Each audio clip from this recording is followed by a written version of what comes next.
Ayan. Hello, my dear Scorpio! Hello, hello, hello, hello, mga my dear Scorpio!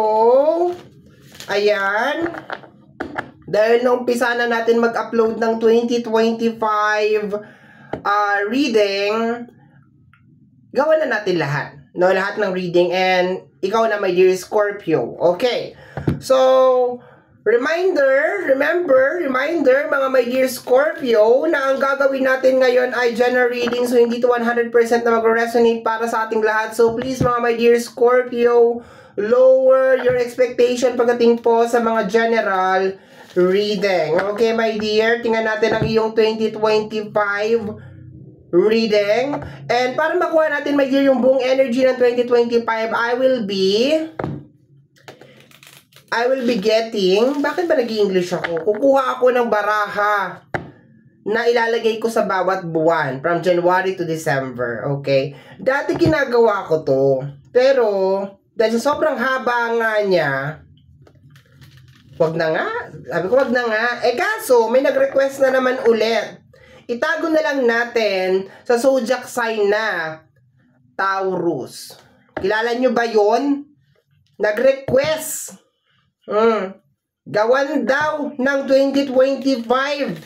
Siyempre, pwede bang siya lang? Lahat na. Okay, so let's go tayo, my dear. Pero wala akong galit kay Taurus, ha? Wala tayong problema kay Taurus, okay? Mamaya magsumbong kayo kay Taurus, ha? Walang problema. Napakabait talaga. Oo. Let's go tayo. My dear Scorpio. Okay, my dear Scorpio.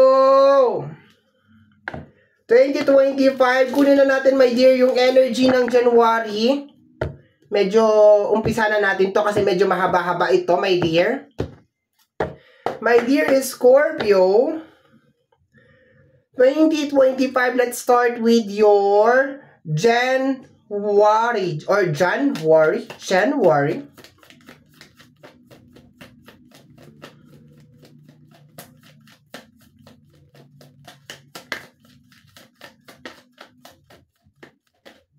Wala.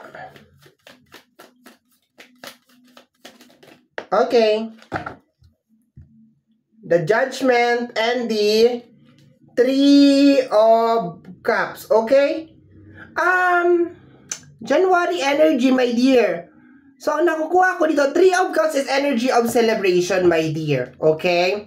So, ang nakukuha ko dito, my dear, is yung message, my dear, ita-divert natin into message. Yung typical na, my dear Scorpio, na it's about time for you to receive.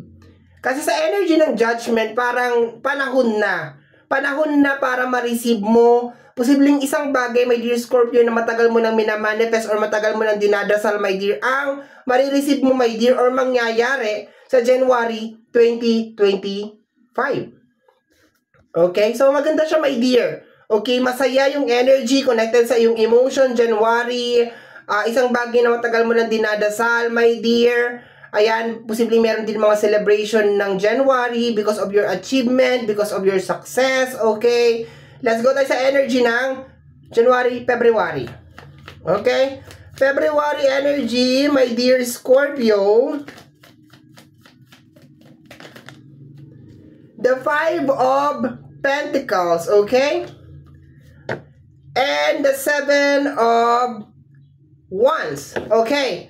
So, troubleshooting, my dear, na may kinalaman sa usapin ng financial. Ang nakukuha ko dito, my dear, is parang naglalagay ka, my dear, na parang alam mo yung typical na parang naglalagay ka ng bakod, no entry, parang gano'n na energy. Pero this time, my dear, yung nilalagay mo na parang bakod or parang defense na energy, my dear, is may kinalaman sa energy ng financial. Kasi itong Five of Pentacles na to, my dear Scorpio, pag lumalabas to, this is more on problema na may kinalaman sa usapin ng financial. So, nakukuha ko, my dear, mga around February, ingat na ingat ka, my dear, na magkaroon ng problema na may kinalaman sa usapin ng financial or magkaroon ng any energy na posibleng sumira, my dear, nung momentum. Posibleng nung momentum, tama ba? Yung magandang energy ng January, okay, related sa achievement, related sa energy ng celebration, parang inaalagaan mo siya, my dear, hanggang sa February. Nararamdaman ko dito, my dear, na parang ayaw mo na kahit katiting na negative na energy na pumasok, my dear. Okay? pinaglalabanan mo, my dear, yung energy na nagkukos ng problema sa usapin ng pinansyal. So, posibleng very busy ka lang, my dear, ng January, February, ayan, na magkaroon ng kahit anong problema na may kinalaman sa usapin ng pinansyal. Okay, yun lang. Iwas ka lang muna. Okay, parang ganon. Ito yung parang typical, my dear, na o mag-ingat kayo ha, baka makabasag tayo, parang ganon. Or makabasag kayo, walang pambayad. Yung parang mga ganon na energy. Kahit na meron naman pambayad, parang you are always warning. Parang may warning ako nakukuha na, oy, mag-ingat ha, wag ganito, wag ganyan, or wag muna kayong mga nega, wag muna ganon, wag muna magdala ng kahit anong bad news sa akin kasi ang ganda ng energy ko, ang ganda ng New Year ko, parang gano'n na nakukuha ko dito, my dear Scorpio, sa'yo. Ang ganda ng New Year ko, ang ganda ng January ko, puro good news. So, gusto ko hanggang February to. So, parang ang ginagawa mo, my dear, na February is, wala mo ng nega, wala mo ng bad news, wala mo ng kahit ano. Parang gano'n na nakukuha ko, my dear. Okay, 7 of Wands kasi yung nasa ilalim niya. Ibig sabihin, parang very defensive na energy related sa energy ng financial. So, kung meron mga tao na lalapit sa iyo, my dear, ng February, asahan mo, baka hindi mo sila tulungan. Ganon ang nakukuha ko. Okay. So, January, February, March. Energy ng March is the 3 of Sword. Ay! Bakit? And the Justice card. Okay? March, naramdaman ko that you are hurt. Okay? Kasi bakit? May Justice card sa ilalim. So, kaya mayroon 3 of Swords. You are hurt kasi parang pakiramdam mo hindi balance. Parang ganon. There's a tendency, my dear, saglit lang ha. Remember, 1 taon to. So, hindi ganon kabilis i-divert yung energy. Yung iba kasi dyan, tagal naman yung mag-reading. Matagal talaga, 1 taon to, matagal. Okay. So, magandang energy ng January. Sinasabi na January, something na dinadasal mo or something na matagal mo na hinihintay mo receive mo. January, February, kahit ano may kinalaman sa usapin ng pinansyal, mga dadaing, mga magrereklamo, so on and so forth, tatanggihan mo. Sabi ko mga sa'yo kanina, my dear, posibleng kung meron lalapit sa'yo ng mga araw na February, tatanggihan mo talaga, my dear. Wala akong pera, hindi pwede, ganon. Sa energy ng March, parang I'm broken. Pero broken-hearted ka because of parang nakukuha ko parang hindi pantay yung treatment. Yung nakukuha ko, my dear, alam mo yung pakiramdam na parang 4 kayong magkakapatid, pero iba yung trato sa'yo. Ikaw yung typical, my dear, na ikaw yung parang ginagawa mo lahat. Siguro connected din sa energy ng March, my dear Scorpio, kasi sabi ko nga sa'yo, parang medyo kuripot ka, my dear, or parang may something na nangyayari, very defensive yung energy, posibleng mapagsabihan mo yung isang tao, kaya kasi anak ka ng anak, or something like that, kung ano man yung ganyan. Yung sa'yo kasi ng February, ayaw mo lang talaga na may mag-release ng pera, parang ganun. So, posibleng minasama, and then umabot siya ng hanggang March, and then parang pakiramdam mo na, ano ba naman to? Hindi ko lang natulungan. Parang ganon. Pero yung nararamdaman ko na energy, my dear, na pumapasok, alam mo yung typical na parang hindi pantay yung pagtrato. Kaya parang sumasama yung loob mo kasi lahat ng pagmamahal o lahat ng pag-intindi, lahat ng pag-unawa, ginagawa mo. Pero parang isang beses mo lang nahindian or parang hindi ko alam kung ano talaga eksakto nangyayari, my dear. Pero parang ang ibigat ng energy ng March. Parang pakiramdam mo, my dear, parang kailangan mo ng justice. Na parang lahat ng effort mo, lahat ng pagod mo regarding sa energy ng love, parang yun, parang nag-i-exist ka lang nang dahil may napapakinabangan sa'yo. Parang ganun. Tapos pag typical na hindi mo na mapagbigyan or hindi na masunod kung ano man yun, yung ganun. Parang ang lungkot ng energy ng March. Pero hindi siya typical na parang mabigat. Malungkot lang kasi parang bakit hindi ko ma-receive yung kung ano man yung love na ibinibigay ko sa labas. Parang yung love na ibinibigay mo, yung support and everything, hindi siya bumabalik sa'yo, my dear Scorpio. Parang ganun na nakukuha ko. Okay. So, January, February, March, April.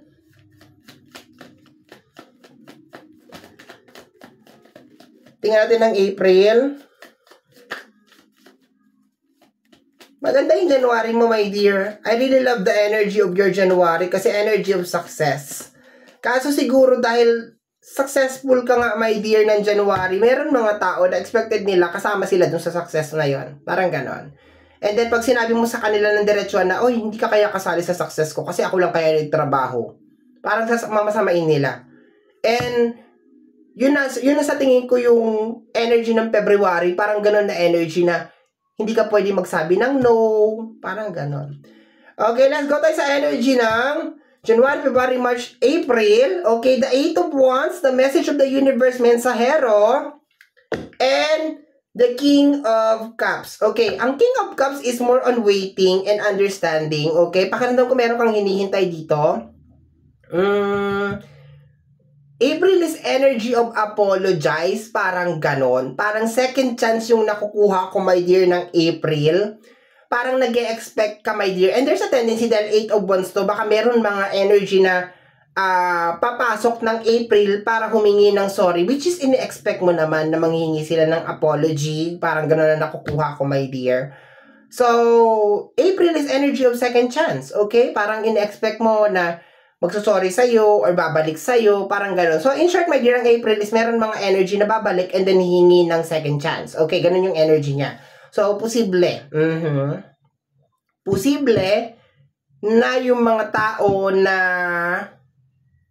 Three of Swords in the Justice. Posible yung ini-expect mo is yung mga tao, Three of Swords, bumabalik ako ng energy ng March. Okay? Posible kasi apology yung April. So, there's a tendency, my dear, na yung mga tao na parang hindi fair yung pagtrato sa'yo. Pero pakiramdam ko naman, alam naman nila na hindi fair yung pagtrato nila sa'yo. Parang ine-expect mo sila, my dear, na na mag-sorry sa'yo. Okay? Hindi ko na muna sila i-connect kasi parang ang nung energy, ang weird, okay? Ang weird by month. Ang weird ng energy, kakaiba siya. Okay, so let's go tayo, my dear, ng May.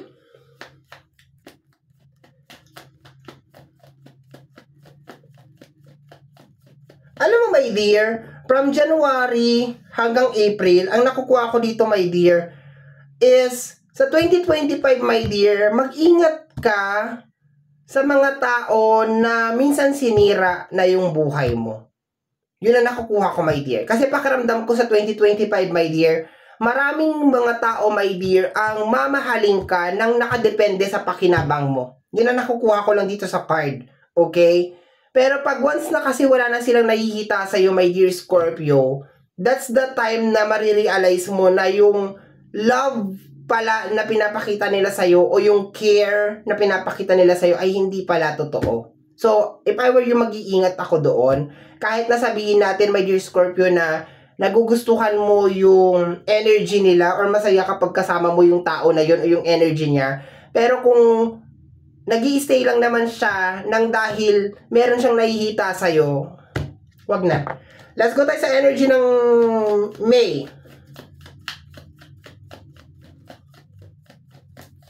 Energy ng May. Okay, the energy of the Sun card. And the Two of Swords. Ayun na nga. Tama yung energy na nakukuha ko. Energy ng May is energy ng pagbabalik. Okay, so may mag-apology ng April and then magbabalikan kayo ng May or posible naman magbalikan na kayo na mismong April and then tuloy-tuloy na yun hanggang May. Kaso problema kasi the Two of Swords. Okay, yun na nakukuha ko. Wala naman masamang magpatawad. Pero parang nakukuha ko dito, my dear, is sana wag mong kalimutan na minsan sinaktan ka ng tao na yun or minsan may something kayo ng tao na yun. Yun na nakukuha ko. Wala naman masama, my dear, na papasukin mo siya sa buhay mo kung yun naman ang trip mo, yun naman ang gusto mo. Pero sana wag ka magkaroon ng amnesia. Yun na nakukuha ko. Kasi there's a tendency na uulit-ulitin niya yun kung ano man yung bagay na nangyari sa inyo before. Okay? Yun lang ang nakukuha ko. Let's go tayo, my dear, May. But energy ng, balik tayo ng May. Energy ng May is more on pag-uumpisa ulit. And nako-connect ko siya sa, posible mag-start ka rin naman ng business or something. Pero mas nako-connect ko siya, my dear, sa energy ng tao There's a tendency magkita kayo ng isang tao na matagal mo nang hindi nakikita or isang tao na nakaalitan mo. I think mag-start kayo magkita ng mga around April, and then parang dire-diretso yun kayo na, okay na naman kayo ulit, something like that. Pero, once again, kung ano yung issue nyo before, there's a tendency na maging issue nyo ulit yan in the near future. Yun lang ang nararamdaman ko, ha? Let's go tayo sa energy ng April, May, June.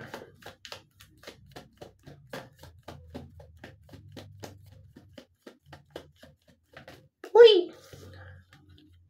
Yeah. The 10 of Wands. Bakit pasan-pasan mo na naman lahat? Kasi nga, nagpapasok ka na naman. And the 5 of Swords. Yes, my dear. Mag-i-start, if I were you, my dear, mag-iingat ako from January to May sa mga tao na gustong kontrolin yung emosyon mo. Yung parang typical na, ay, hindi ka makakahinga pag wala ako. Hindi ka makakakain pag wala ako. My dear, hindi nila dala yung kaldero. At lalong hindi nila hawak yung oxygen. Okay? Mag-iingat ako sa mga taong ganito. And if just in case meron mga tao na parang babalik sa'yo and then sasabihin na, I am really, really sorry. Pasensya ka na, patawarin mo ko, nagbago na ako.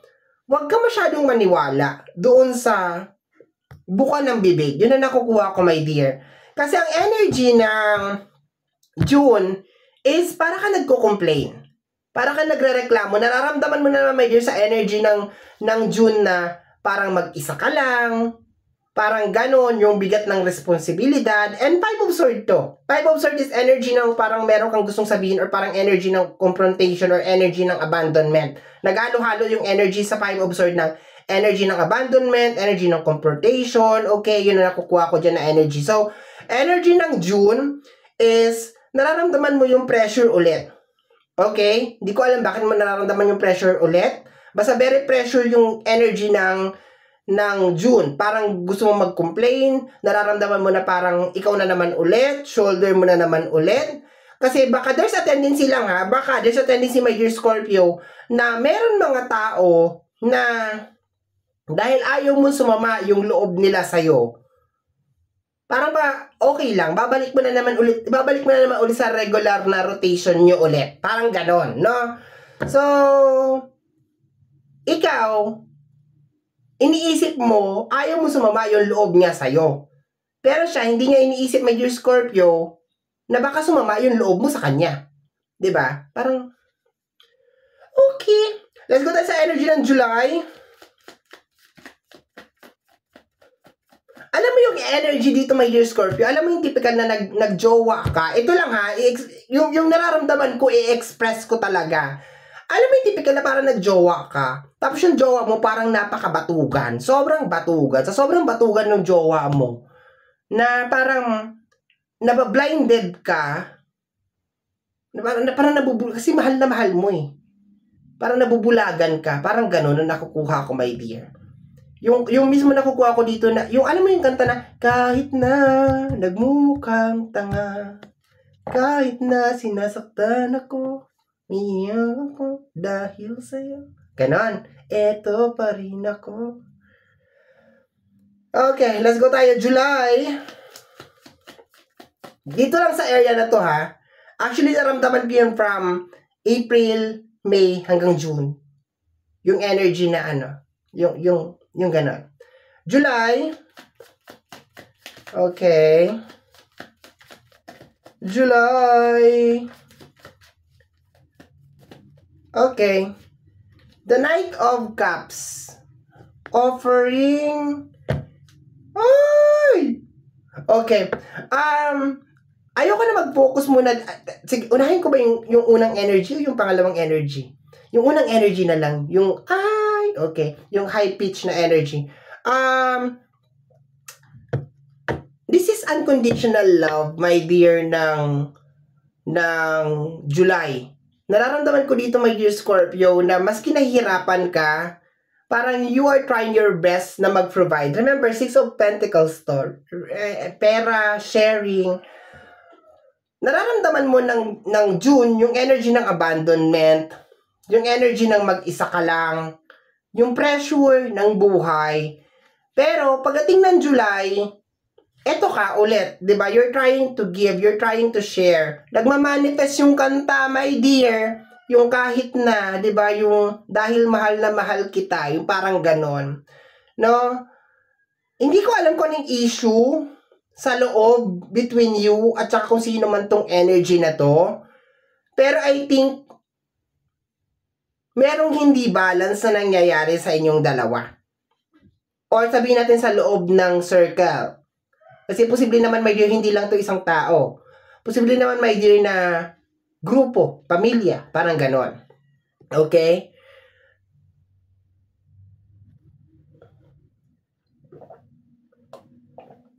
Lagyan natin ng pampadulas. Okay? Kasi medyo nag-aano na.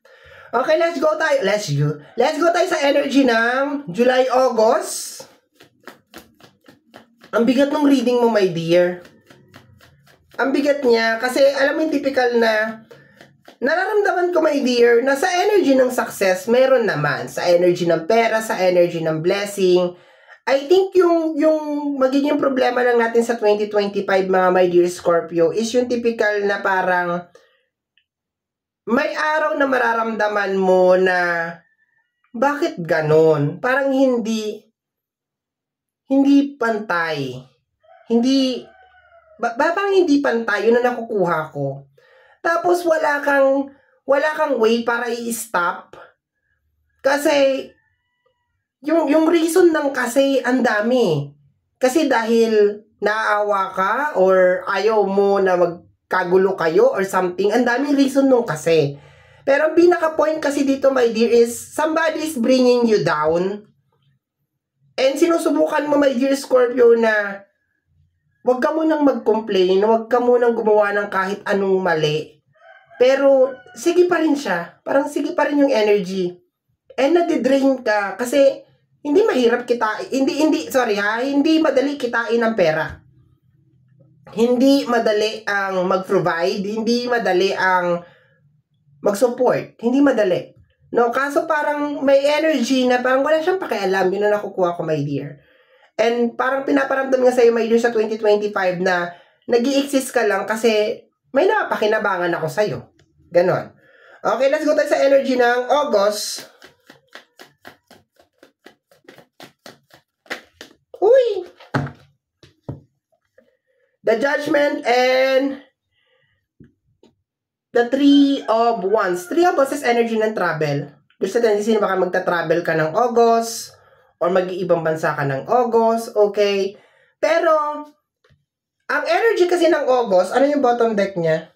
Is the Knight of Sword, okay? So, ang nakukuha ko dito, my dear Scorpio, is sa energy ng August is parang para sa mga umuwi, galing ibang bansa, I think mararamdaman mo ng August na parang kailangan kong bumalik.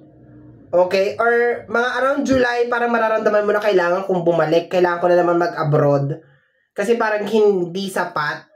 Parang ganon. Kung nag-abroad ka. Kung hindi ka naman nag-abroad, parang mararamdaman mo mga exactly July hanggang August na parang kinakailangan mong umalis. Kasi parang hindi na sapat. Hindi nga na ako mamahalin kasi wala na akong maibigay. Parang ganon na nakukuha ko. Wala na akong halaga sa kanila kasi wala na akong pera. Parang ganon na nakukuha ko ng energy ng August. Ang bigat, di ba? Sensya na. Taga-interpret lang ako. Hindi ko sinasadya. Marami din sa inyo mga my dear Scorpio ng mga around August ang parang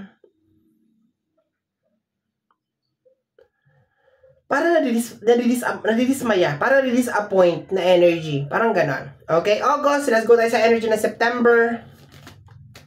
The Hierophant. And the Seven of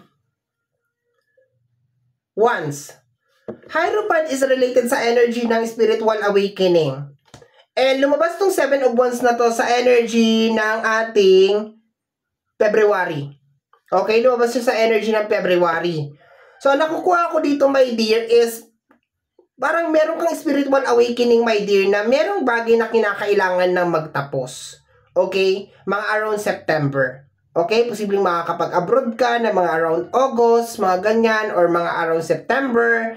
And you are receiving some message na, oy, hindi na pwedeng magpatuloy ito. Ikaw yung gumagawa ng pera, ikaw yung provider, or ikaw yung ganyan, tapos ikaw yung nagiging sunod-sunuran. Yun na nakukuha ko, my dear, eh. Ikaw yung nagiging sunod-sunuran. Sa kahit anong dahilan mo, my dear, ikaw yung nagiging sunod. Ayaw mo ng gulo, ayaw mong magalit sa iyo yung tao or something, 'di ba? Pero you are receiving a lot of awakening. This is energy of Hierophant to the point na this is the 7 of Wands. You are receiving a lot of awakening. Okay? Nakaka-receive ka ng lahat ng awakening na mali ito, hindi to tama. Hindi pwede na tuwing maubusan ka ng pera, mag-a-abroad ka ulit. Hindi pwede yung ganon or hindi pwede. Hindi pwede yung ganyan na rotation or cycle. Ang problema kasi, my dear, ang buong 2025, my dear, kasi nasa September na tayo eh. Ang buong 2025, sinasabi lang sa akin dito, my dear, na ayaw mo na yung isang bagay, pero hindi ka makaalis-alis because of love. Parang ganon. Hindi mo siya mabago because of love. Okay? So, let's go tayo. September, October. Because of love. Sobra yung pagmamahal mo, my dear, to the point na handa ka magsakripisyo. Energy of success. Energy of September, October. And the 7 of Wands ulit. Hindi nagbago. My dear, may dalawa kang success point ng 2025. January at saka ng October.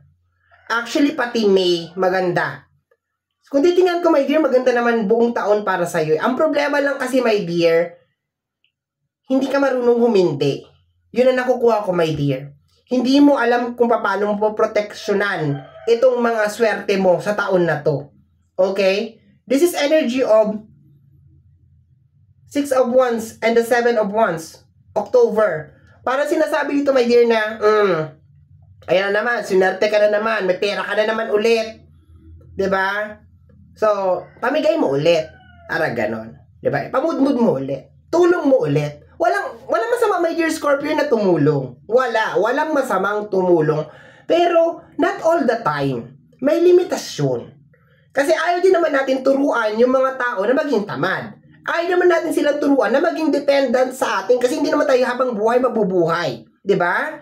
And at the same time, kawawa ka rin. Ayaw rin naman na umabot sa punto na pag nawalan ka, tatakbo ka pa sa kanila. Para lang, 'di ba? Tapos makakarinig ka pa ng mga kung ano-ano, 'di ba? Sasaktan mo lang ang sarili mo, my dear. So, I think, my dear, ang 2025 is pairanin mo yung utak mo. Huwag yung puso.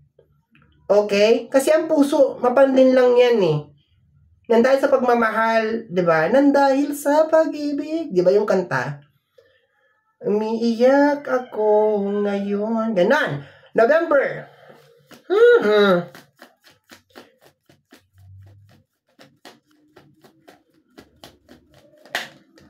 The 4 of Pentacles, stuck, and the Tower. My dear, ayaw mo talagang mag-end. Ayaw mo mag-end. Mararamdaman mo na November na, ay, hindi na to mag-work. Diba? Pinipigilan mo na magtapos yung connection nyo. Yun na nakukuha ko dito, my dear. Once again, this is a general reading. So, posible nga tinutukoy dito ay asawa mo, kaibigan mo, friends mo, diba? Hindi ko alam kung tinutukoy dito. But, sa energy ng November, you are in denial. You are in denial, my dear, na hindi na to mag-work for you. Na nadidrain ka ng energy na to. Nadidrain ka ng ganitong sistema. Hindi ka yayaman, hindi ka mag-grow, hindi mo ma-achieve yung mga gusto mo mangyari ng ganitong sitwasyon. Okay? Ng ganitong eksena. Hindi. Nararamdaman mo ng November. May Tower ka, oh. It has to end, my dear. December. Okay. Ang haba lang talaga ng reading na to, my dear. Pero, okay. Pag pinagsama-sama mo naman lahat, makukuha mo naman yung pinaka-overall message niya. Of course, hindi naman ako Scorpio para maintindihan ko to. So, bahala ka na. Okay? December, my dear Scorpio, Uy! The Two of Cups. And the Four of Sword. May mag-e-end, my dear. Connection. Mag-e-end siya, my dear. Walang action ng Four of Sword. Energy ng rest. Hindi naman siya death card, di ba? Pero posibleng bahala ka na. Parang ganun nakukuha ko sa December, bahala ka na sa buhay mo. Pupunta ako ng kanan, pumunta ka sa kaliwa. Di ba? Parang ganun nakukuha ko, my dear Scorpio. Pero so far, ang 2025 is ang energy na parang tinuturuan ka kung paano mo kukontrolin yung puso mo. Parang sinasabi sa'yo, my dear, ng 2025 na minsan maski ibigay mo ang lahat, totoo yung kasabihan na ang tao walang kakontentuhan. Totoo yan. Nagre-resonate yun dito sa reading mo. Na maski ibigay mo lahat, maski magbulag-bulagan ka, maski magbingi-bingihan ka, maski magpatawad ka ng paulit-ulit, parang ang nakukuha ko dito, my dear, ay hindi titigil hanggang merong makukuha at merong makukuha sa'yo. Parang ganun na nakukuha ko, my dear, ha? And gusto ko lang din ihabol, my dear, bago tayo mag-close. Just in case, sa 2025, meron kang gustong baguhin na tao or energy, hindi magbabago yan, maski anong gawin mo, my dear, kung siya mismo ayaw niya magbago. Yun lang gusto kong sabihin sa'yo, my dear. Hindi magbabago ang isang bagay or ang isang tao kung siya mismo ayaw niya magbago. Okay? So, my dear is Scorpio, yan ang iyong reading sa iyong 2025. Somehow, my dear, kung nagustuhan mo to, especially kung napadaan ka lang, don't forget to subscribe. Pakiclick lamang po ang notification bell para ma-update ka sa aking mga upload. And free to like, free to share, free to comment sa lahat ng ating mga videos. Once again, my name is RJ, also known as Apo J. Maraming salamat po, and until next time, bye-bye! Thank you, my dear.